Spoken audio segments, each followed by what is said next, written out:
All right, ladies and gentlemen, today we are going to be talking about characters in a story. Previously, we've talked about other elements of a story. We talked about the plot, we talked about the setting, and what we're going to be looking at today is characters. And go ahead, looking at your new pod. Let's just talk about a characteristic. Choose an answer, please.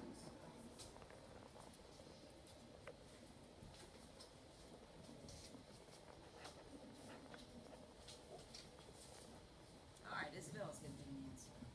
Here we go. All right. Wow. So we have our answers coming in, and Bryson has picked two. Okay. And Bryson and Isabella both think that honesty is important in a person. And Anastasia, Bryson, and Kivante think that being funny is an important characteristic. But no one chose pretty. Why? Never judge a book by its cover. Never try.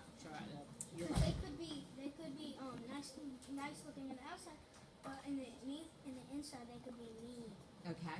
Before we slide to the next one, how do we figure out whether or not we want to be friends with someone?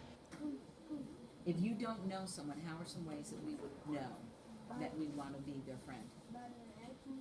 By their actions. What they do would you watch somebody on the playground, would that tell you whether or not you want to be friends with them? Okay. What's another way? Their personality. Their personality. Wouldn't that kind of be like their actions? Yeah. Okay. Anything else? Yeah. Okay, let's go ahead. Take a look down. And this is how readers determine a story character's traits. Just like you would do if somebody new came into the classroom. We see what Kivante says here. If we look at the third one, what the character does, what a person does. That's important. What about what the character says, or what a person says?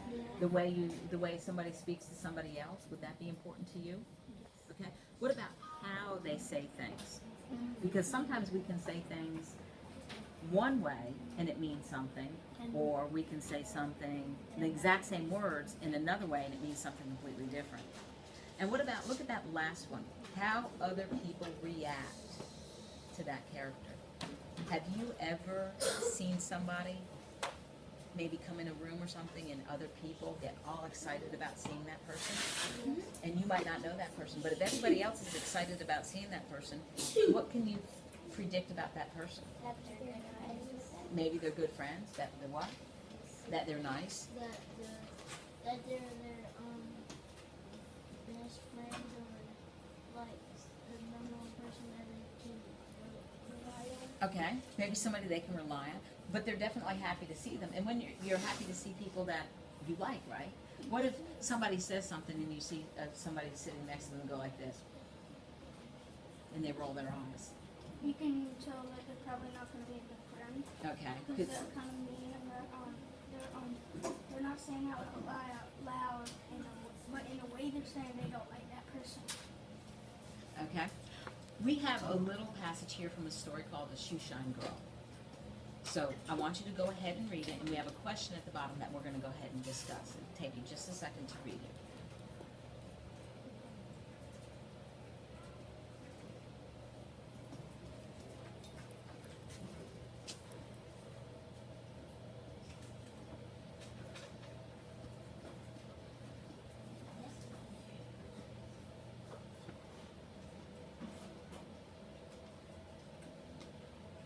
All right.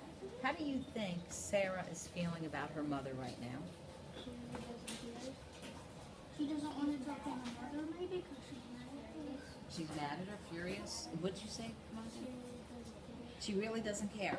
So, okay, and I know this is a story that none of you have read. So what clues helped you come up with those characteristics about Sarah and how she's feeling right now? Okay, let's go ahead. I'll let you go ahead and start. Okay, so how would you say that if you were going to read that out loud? How would you say that? You. Okay, so read that sentence for me like you think she's going to say it. You always say Okay, and that's one of those examples about how someone says something, right? It's not like, okay, you call her. It's like, you call her. Okay? What's another clue? Sarah said, don't dial it for me. I'm not, like Sarah, I'm not going to talk to her. Okay? Don't dial it for me. I'm not going to talk to her. That's an example of her exact words. So what do you think may have happened here? She got in a fight with her mother. Okay, let's go back up to the very first sentence. Your mother wanted you to call as soon as you got here. So what do you think Sarah had to do?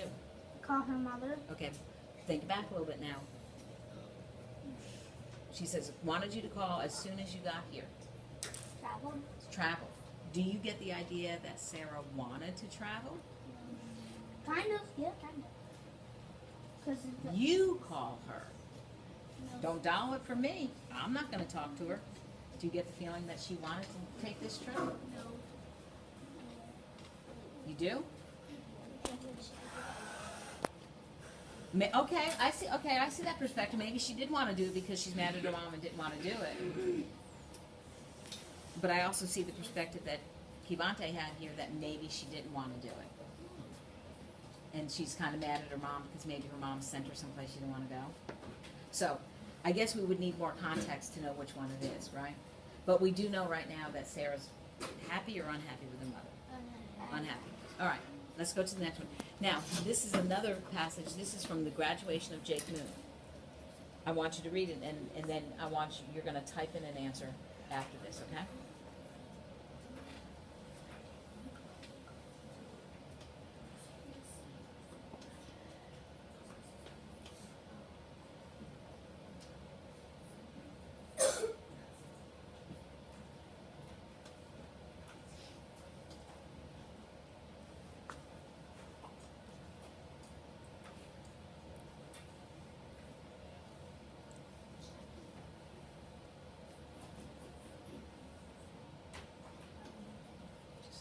Just kind of look up at me so I know when you're done, and I'll take the slide.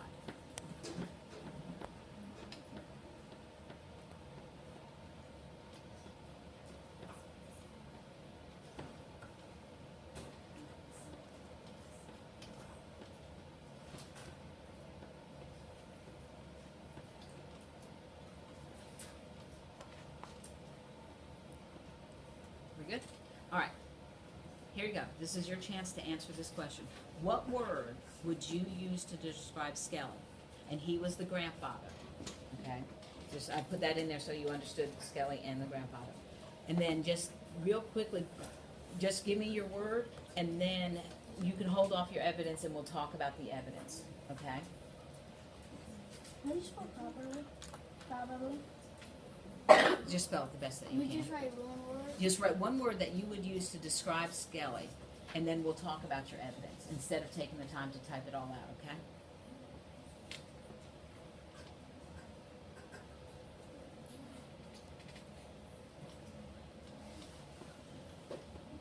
I got two.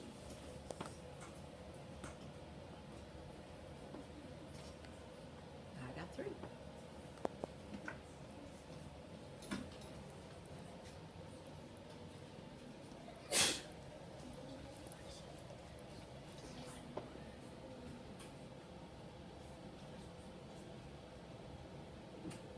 Are you done?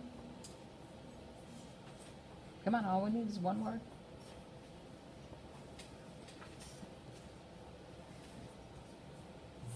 Okay. We're going to talk about each one. Anastasia, you said encouraging. So what clue, and I'm going to slide back so you can see the story. Where's your example of encouraging here? And the rest of you think about the words that you chose so that you kind of have your... Okay, he helped Jake up the tree. Are there any words that he said that might have been encouraging words? And anybody else can answer this too. Do you see any words here that might be encouraging words? What? Attaboy? Attaboy. What does that mean, attaboy? It's not something... It means something Good good. job. Okay, it means good job. Okay. Bryson, you said he was determined. What clues in here would you tell us that Skelly was determined?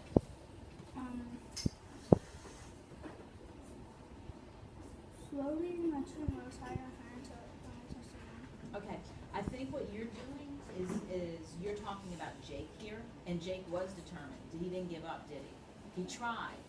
Skelly was his grandfather, and he told Skelly he couldn't do it. So yeah, I think he gave me a word, and a very good word, that described Jake. And if you ever read the rest of the story, you'll see that. You said supportive, Isabella. How was Skelly supportive? Skelly was supportive because he said that Jake could use bullets. Okay. How else did he support him? And if the rest of you can answer this. How else was he supportive to Jake?